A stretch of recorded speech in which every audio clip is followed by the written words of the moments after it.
It started as an itch. By the time Alex realized what was happening, it was already too late. Alex had always been healthy, rarely sick, always careful, so when a small red lump appeared on his arm, he ignored it. Just a bug bite, nothing serious. Then it started to move. The lump itched constantly, a deep, maddening sensation beneath the skin.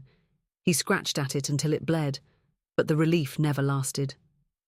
And then, one night, he felt something shift under his fingers, a ripple, a twitch, a movement that was not his own. By morning the lump had grown, dark veins spread outward like roots under his skin.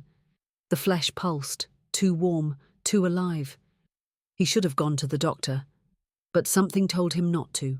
The changes spread quickly. His arm ached, stiff and foreign. The lump had split open, revealing something beneath, something with teeth. He covered it with bandages, tried to ignore the whispering in the back of his mind. It wasn't real. He was imagining it. Then he saw the tendrils, thin, wiry appendages curling from the wound like roots searching for soil. They slithered under his skin, disappearing up his arm, burrowing deeper. He tried to cut them out. The pain was unbearable, his vision blurring as the knife sank into his own flesh. But the thing inside him fought back. It moved. A dozen tiny limbs pushed through his skin, wriggling, latching onto muscle and bone. His fingers locked, his body stiffened. His skin split apart, reshaping, reforming. He wasn't Alex anymore.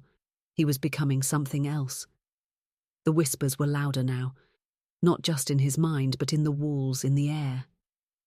He felt his body stretching, warping. His reflection in the bathroom mirror was no longer human. His mouth elongated, his fingers coiling into unnatural shapes. The tendrils had moved beyond his arm, threading through his ribs, winding around his heart.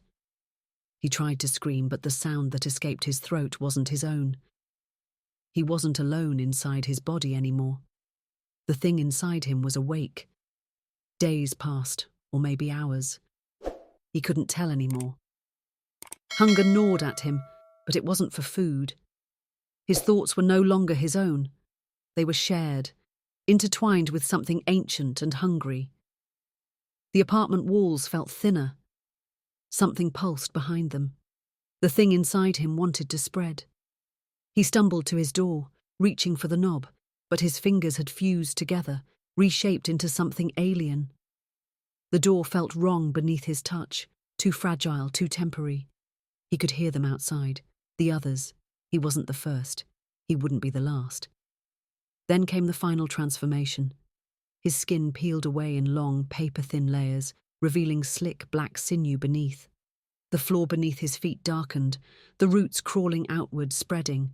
The air was thick with the scent of damp earth. His vision blurred, his senses overwhelmed by the rhythmic pulse of something unseen. Then, silence.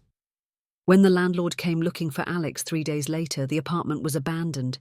The furniture was overturned, the bathroom sink filled with discarded bandages and dried blood.